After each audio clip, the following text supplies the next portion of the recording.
Good morning Martin কলেজের প্রিয় শিক্ষার্থীরা, আশা করি সবাই ভালো আছো, সবাই সুস্থ আছো। তো আমি তোমাদের প্রোগ্রামিংয়ের উপর কয়েকটা ক্লাস নিয়েছি এবং অনেকগুলো প্রোগ্রাম নিয়ে আলোচনা করেছি। তো আজকে আমি তোমাদের দুটো প্রোগ্রাম নিয়ে আলোচনা করব। প্রথমে আমি তিনটা সংখ্যার মধ্য থেকে কোন সংখ্যাটা বড় এবং পরবর্তী কোন সংখ্যা এবং ছোট কোন সংখ্যা এটা কিভাবে বের করতে হয় সেই প্রোগ্রামটা নিয়ে আমি আলোচনা করব। তাহলে আসা যাক প্রথমে যে তিনটা সংখ্যার মধ্য থেকে কোন সংখ্যাটা বড়। প্রথমে আমি ফ্লোচার্টটা অঙ্কন করে দিচ্ছি।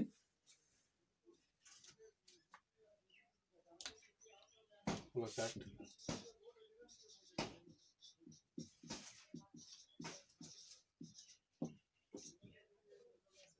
আমরা জানি ফ্লোচার্টের প্রথমে থাকে শুরু, এরপর যেহেতু আমাদের তিনটি সংখ্যা তাহলে আমাদের ইনপুট নিতে হবে, তিনটা সংখ্যা ইনপুট নিতে হবে। তাহলে আমরা ইনপুট এ, বি এবং সি তিনটা সংখ্যা আমরা ইনপুট নিলাম।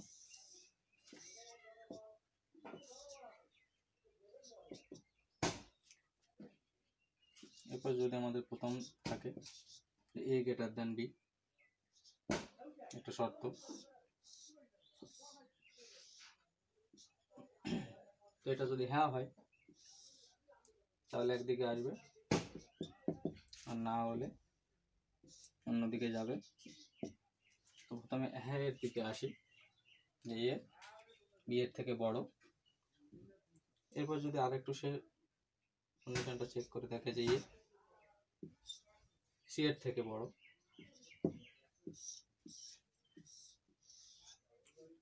এবং এখানে যদি সে হ্যাঁ হয় আর যদি এখানে না হয় তাহলে এখানে যদি হ্যাঁ হয় তাহলে এখানে দেখা যাচ্ছে এ বড় আর এখানে দেখা যাচ্ছে এ বড়, তাহলে আমাদের এখানে এটাকে বড় প্রিন্ট করবে। তাহলে প্রিন্ট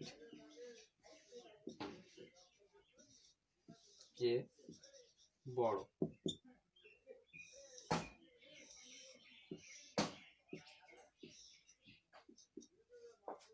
আর যদি না হয় তাহলে নিশ্চয়ই আমাদের সিটা বড় হওয়ার কথা, না হলে হবে সি বড়। প্রিন্ট সি বড়।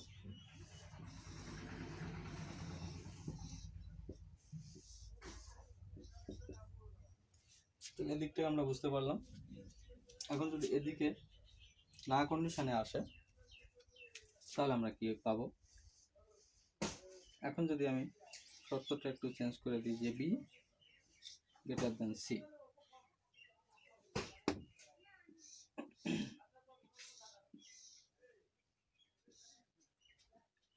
তো এখানে যদি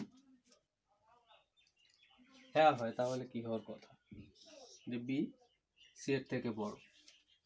যদি হ্যাঁ হয় তাহলে নিশ্চয়ই আমাদের বিটা বড় হওয়ার কথা। নিশ্চয়ই আমরা কি প্রিন্ট করব? প্রিন্ট বি বড়।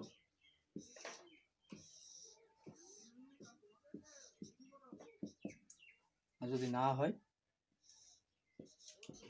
তাহলে কি হবে? না হলে নিশ্চয়ই বোঝা যাচ্ছে যে সিটা বড় হবে। আমরা একটু ঘুরিয়ে দিচ্ছি যে নাটা এখানে ব্যবহার করছি, হ্যাঁটা এখানে ব্যবহার করছি, কারণ আমরা এই একটা লিখে দুটার কাজই করব যে প্রিন্ট সি বড়। আর যদি আমি এটাকে ঘুরিয়ে দিতাম, এখানে যদি হ্যাঁ ব্যবহার করতাম তাহলে আমাকে এখানে আবার আরেকটা রাখতে হতো যে বি বড় আবার সি বড়।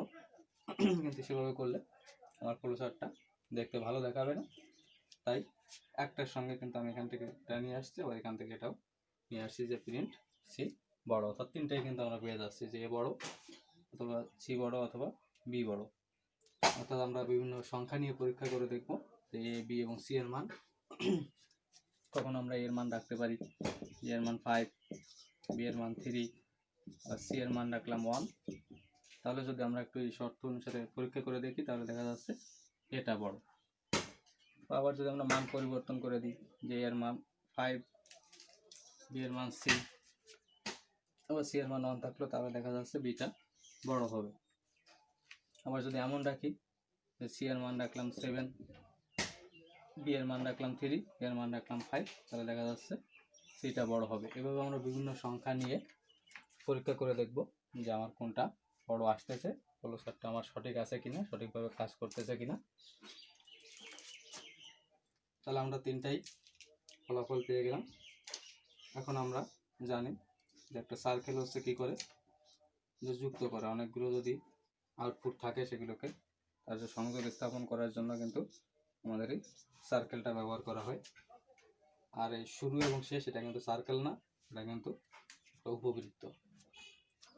তাহলে আমাদের কাজ কিন্তু শেষ, তাহলে আমি শেষ করে দিলাম। তো এটা হচ্ছে যে তিনটা সংখ্যার মধ্যে কোন সংখ্যাটা বড় সেটা বের করার ফ্লোচার্ট।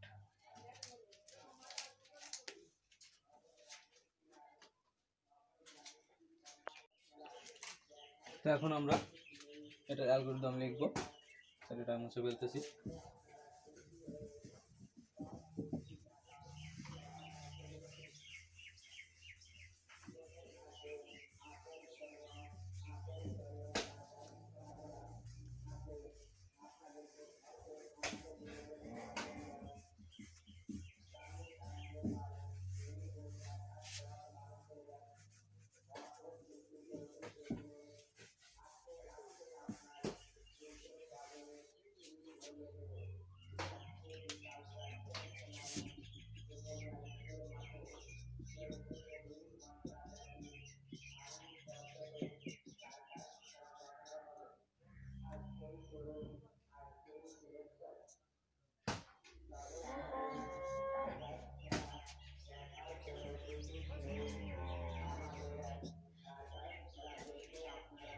এখানে ধাপ 1,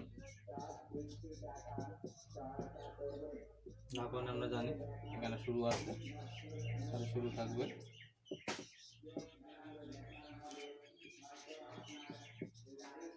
ধাপ 2, এখানে আমাদের ইনপুট নিতে হবে।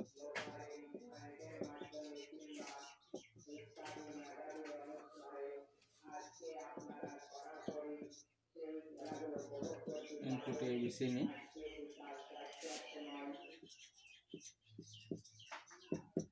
ধাপ 3 যদি a গ্রেটার দেন বি হয় তাহলে 5 নং ধাপে যাই।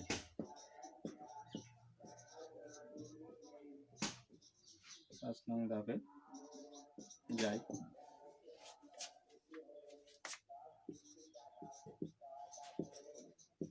ধাপ 4 যদি বি গ্রেটার দেন সি হয়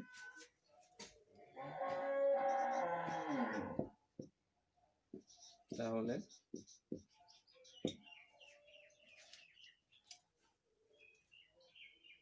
বি বড়।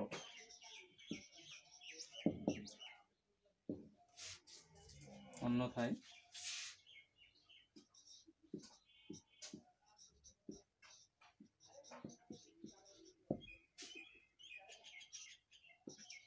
সি বড়।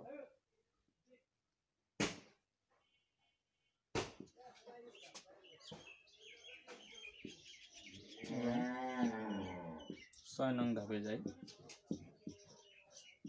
6 নং ধাপে যাই,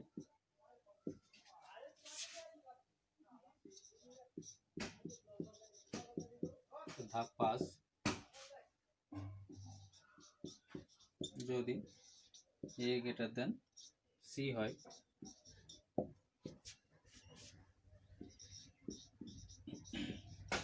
তাহলে এ বড়, অন্যথায়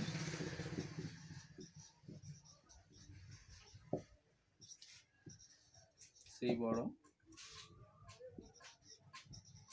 এবং 6 নং ধাপে যায়।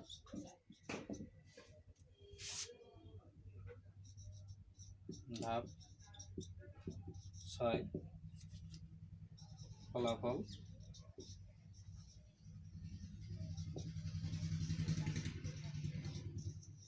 প্রকাশ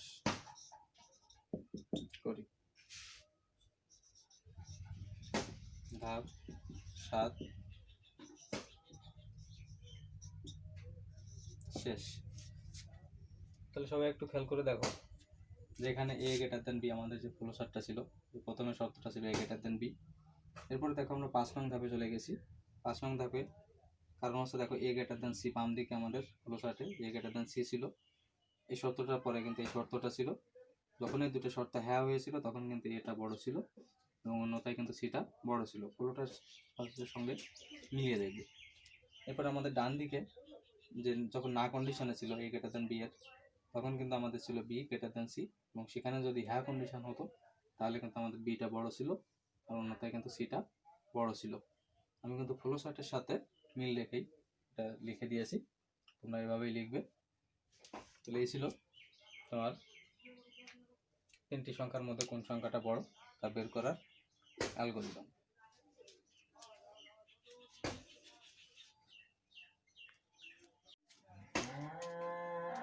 এখন এটারই সোর্স কোড, অর্থাৎ যে আমরা বিভিন্ন প্রোগ্রাম উন্নয়ন সফটওয়্যারে কীভাবে লিখব সেটা কী হবে আমি ওটা লিখে দিচ্ছি। এখানে আমাদের ইফ এবং এলস ইফ কন্ডিশনটা ব্যবহার করতে হবে। তোমাদের একটা ক্লাসে আমি ইফ এলস এগুলো নিয়ে আলোচনা করেছিলাম, তো ওটা যদি তোমরা বুঝতে পারো তাহলে এটাও খুব ভালো করে বুঝতে পারবে।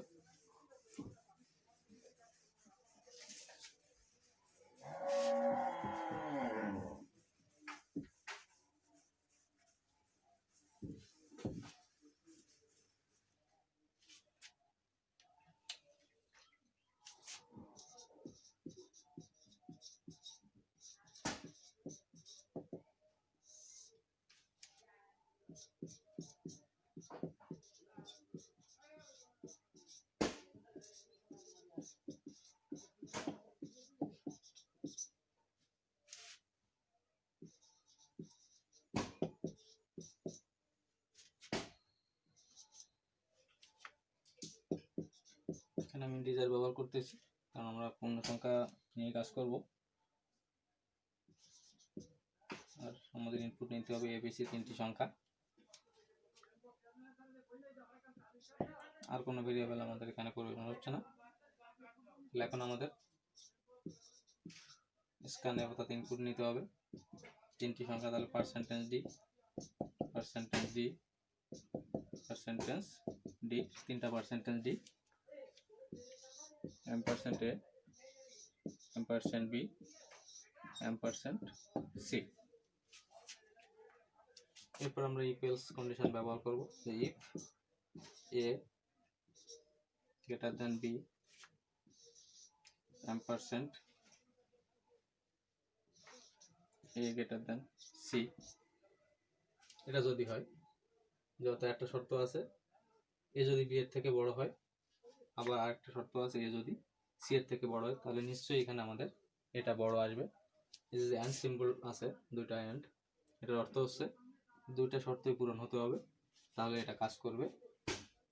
তাহলে এখানে নিশ্চয়ই আমাদের কি প্রিন্ট করবে, যে এটা বড়। Printf percentage D is large,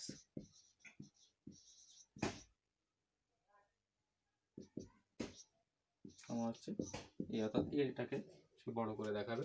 percentage যেখানে এখানে যে মানটা আসবে আমরা 5, 6 যে কোনো মান নিতে পারি, যেটা বড় থাকবে সেই মানটা এখানে আসবে এবং এই লেখাটা প্রকাশ করবে। এই জন্য আমি লিখে দিচ্ছি পার্সেন্টেজ ডি ইজ লার্জ, অর্থাৎ এই সংখ্যাটাকে বড় দেখাবে। এরপর যদি আরও একটা শর্ত আমাদের নিতে হয় তাহলে আমরা জানি এলস ইফ ব্যবহার করতে হয়। আগে তোমাদের এটা নিয়ে আলোচনা করেছিলাম, এলস ইফ। এখন আমাদের বিটাকে বড় দেখাতে হবে, বি গ্রেটার দেন সি, এম% বি গ্রেটার দেন এ। তাহলে নিশ্চয়ই বুঝতে পারতেছি যেখানে আমাদের বিটা বড় হবে, printf percentage B is large B, অর্থাৎ এখানে বিটাকে বড় আসবে। আর যদি এর কোনোটাই সঠিক না হয় তাহলে আমাদের সর্বশেষ কন্ডিশন এলস, তাহলে এখন কোনটা বড় হওয়ার কথা? নিশ্চয়ই এখন আমাদের সিটা বড় হবে। Printf percentage B is large, তাহলে এখানে নিশ্চয়ই সিটাকে বড় প্রিন্ট করবে, তাহলে কিন্তু আমাদের কাজ শেষ।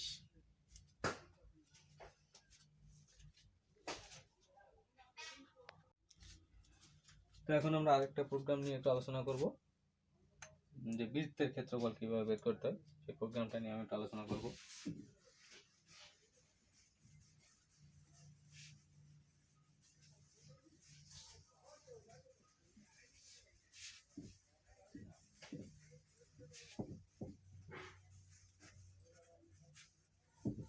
বৃত্তের ক্ষেত্রফল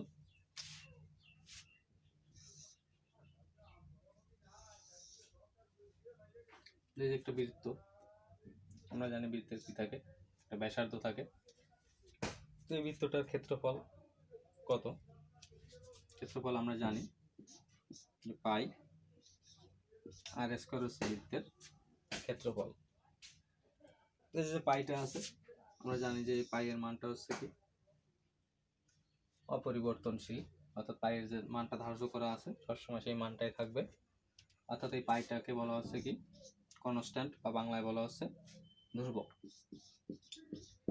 কনস্ট্যান্ট বা ধ্রুবক, অর্থাৎ যার মান অপরিবর্তনশীল বা পরিবর্তন করা যায় না, তার মানই হচ্ছে, আর তাকে বলা হয় হচ্ছে কনস্ট্যান্ট।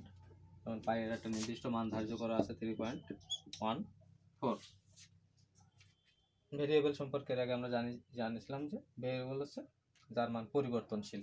ভেরিয়েবলের মধ্যে বিভিন্ন মান থাকতে পারে, কিন্তু এই যে ধ্রুবক বা কনস্ট্যান্ট, এর মান কিন্তু কখনোই পরিবর্তন হবে না, সবসময় সেটা ধার্য করা থাকবে, একই থাকবে। তাহলে বৃত্তের ক্ষেত্রফল হচ্ছে পাই আর স্কয়ার। আরেকটা বিষয় একটু বলে রাখি, যে আমরা প্রোগ্রামের মধ্যে পাই সিম্বল ব্যবহার করতে পারবো না, তাই আমি পাই এর পরিবর্তে লিখে দিব যে পাই, এটা লিখে দিব, এবং পাইয়ের যে মানটা ধার্য করা আছে সেই মানটা আমি আগেই ঘোষণা করে দিয়ে আসবো যে পাইয়ের মানটা হচ্ছে 3.14। তারপর আমি যে তার যে ক্ষেত্রফল যে ইকুয়েশনটা থাকবে সেখানে আমি এই পাইটা ব্যবহার করব। তাহলে প্রথমে আসা যাক যে বৃত্তের ক্ষেত্রফলের ফ্লোচার্টটা কী হবে। তোমাদের যে কয়েকটা ক্ষেত্রফল দেখিয়েছিলাম সেই ক্ষেত্রফলের মতো এটাও কিন্তু খুবই সহজ। তারপর আমি একটু লিখে দিচ্ছি যে প্রথমে আসা যাক ফ্লোচার্ট।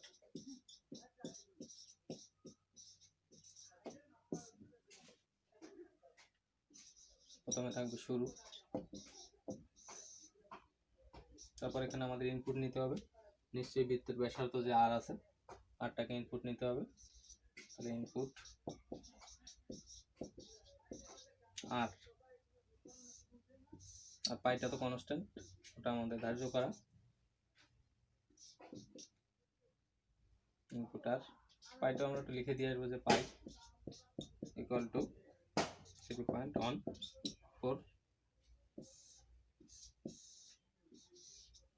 এরপর আমাদের মূল যে ইকুয়েশন থাকবে সেই মূল ইকুয়েশন হচ্ছে area equal to pi into r square.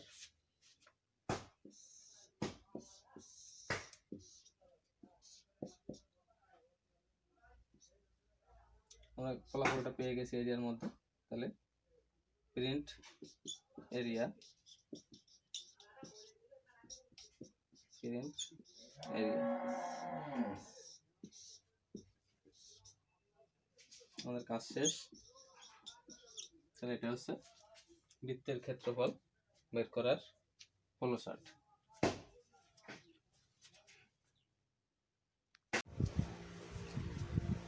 তো এখন আসা যাক যে বৃত্তের ক্ষেত্রফল বের করার যে অ্যালগরিদমটা। তোমরা একটু দেখে দেখে লিখবে, এটা পাশে রাখবে। তোমাদের বারবারই বলি যে প্রসার দেখে অ্যালগরিদম লিখতে সুবিধা হয়।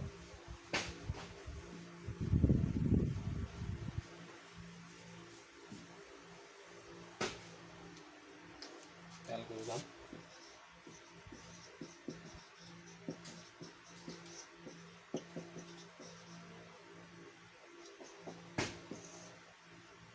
ধাপ 1, ধাপ 1 নিশ্চয়ই শুরু, তাহলে আমরা লিখব শুরু। ধাপ 2, এখানে আমাদের ইনপুট নিতে হবে, ইনপুট আর নেই।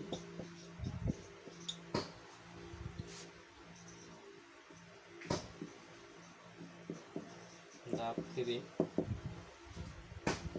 পাই ইকুয়াল টু 3.14 বসাই, রাখি।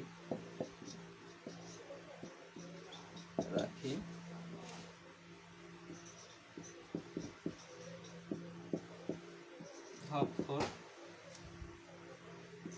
Area equal to pi r square বের করি।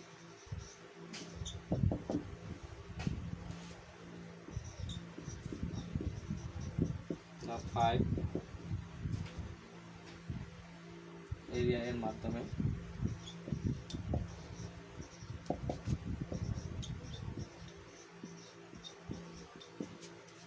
ফলাফল বের করি।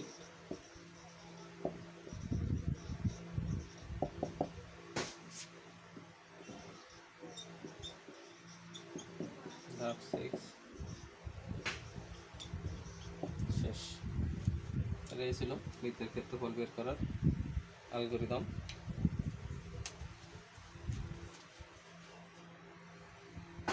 এখন আমরা বৃত্তের ক্ষেত্রফল বের করার যে সোর্স কোড আছে, এই সোর্স কোডটা তোমরা আগেই লিখে ফেলো, অনেকেই এখন পাওয়ার কথা, পরে আমার সোর্স কোডের সাথে মিলিয়ে দেখবে।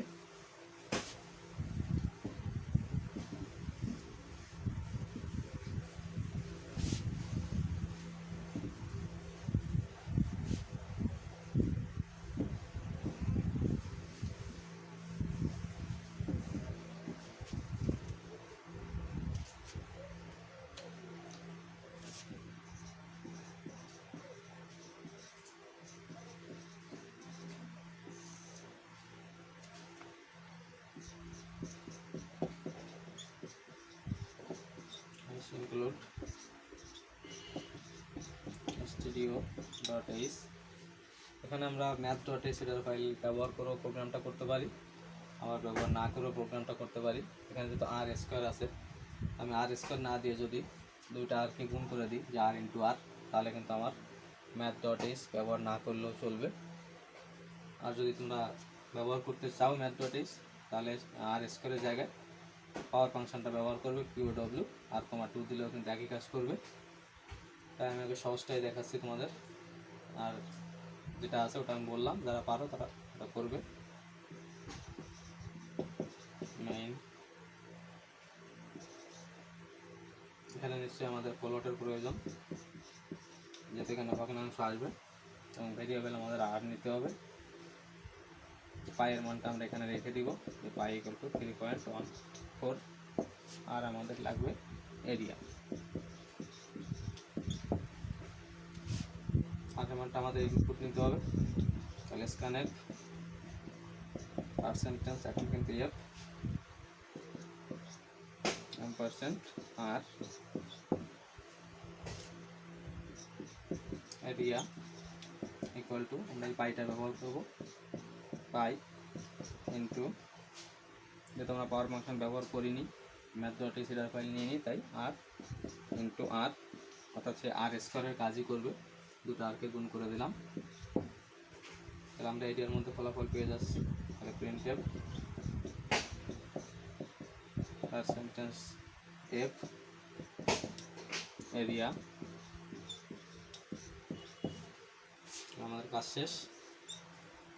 তাহলে এটা যখন আমরা বিভিন্ন প্রোগ্রাম উন্নয়ন সফটওয়্যার আছে কোডব্লকস বা অন্য কোনো সফটওয়্যারে, তাহলে এটা যদি আমরা রান করি, শুধু আর মানটা যদি আমরা ইনপুট দিই, তাহলে কিন্তু আমরা বৃত্তের ক্ষেত্রফল বের করতে পারবো। তাহলে প্রিয় শিক্ষার্থীরা, আজ এই পর্যন্তই। সবাই ভালো থাকবে।